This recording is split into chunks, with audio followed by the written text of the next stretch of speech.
We are obsessed with secrets. The secret to scaling, the secret to a good marriage, the secret to wealth. But the reality is, success is not a secret, it's a system. 3,000 years ago, King Solomon sat down with one specific goal: to compile the most effective system of wisdom in history. Not to hide it, but to advertise it. In this masterclass, we are moving beyond the daily nuggets of wisdom. We are doing a strategic, executive-level breakdown of the entire book of Proverbs. We are deconstructing all 31 chapters into 4 distinct pillars that make up the absolute best CEO manual ever written. I'm your host, and if you are ready to stop guessing and start scaling, grab your notebook. We are about to decode the blueprint of power. Let's get into the word. The first 9 chapters of Proverbs are not proverbs at all. They are persuasion. Solomon is selling us on the extreme value of wisdom. He personifies wisdom as a high-value woman calling out on the highest ground, offering an invitation to dinner. Folly, her counterpart, is also offering an invitation, a shorter path to pleasure. Solomon uses this section to build a risk assessment framework. Before you launch, before you invest, you must be so convinced of the value of wisdom that you treat her like your immediate family.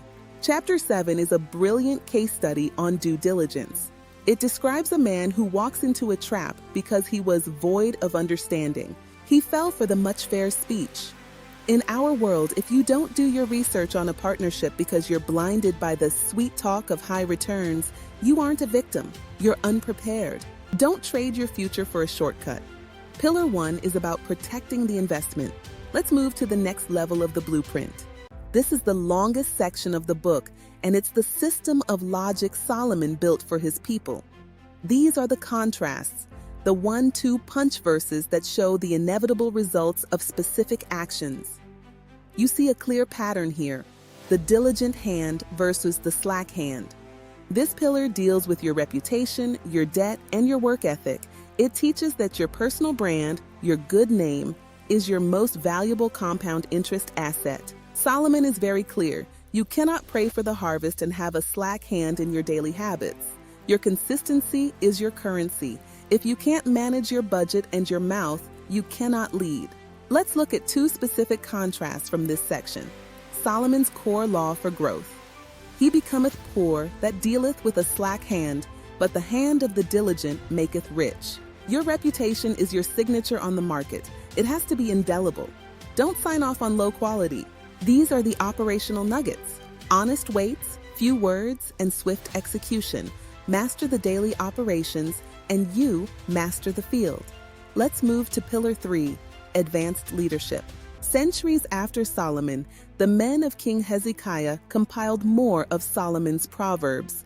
This is the Advanced Leadership Collection. This section isn't for entry level.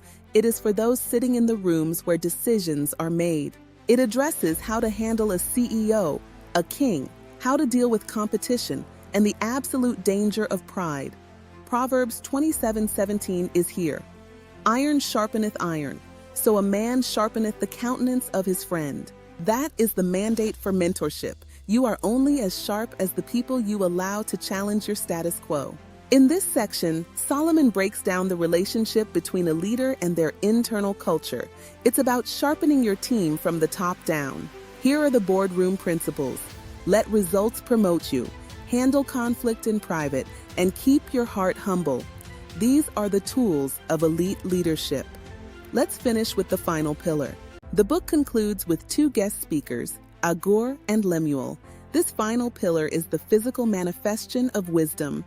Chapter 30 is a lesson in humility, where Agur admits he doesn't know everything, which is the highest form of wisdom. But the grand finale is Chapter 31. We have to stop looking at the Proverbs 31 woman as just a domestic list. This is the original CEO. She considers a field and buys it. That's real estate. She manufactures merchandise. That's quality control. She stretches her hand to the poor. That's philanthropy. Wisdom is better than rubies. Here's the resume that built the foundation. Wisdom isn't complete until it moves from your head to your profit and loss statement. Execution is the final proof of power. Proverbs is not a book you read. It's a manual you execute. King Solomon provided the system, the logic, the advanced strategy, and the final execution, but he couldn't provide the will to apply it. That part is on you. If you apply just one pillar, just one chapter a day, you're taking a daily masterclass from the most successful king in history. Your legacy is built on the choices you make every single day. If you are ready to stop guessing and start scaling with integrity, hit that subscribe button. We are building our future on the Word of God. Let's grow together. I'm your host, and that is the power of Proverbs. See you for the next masterclass.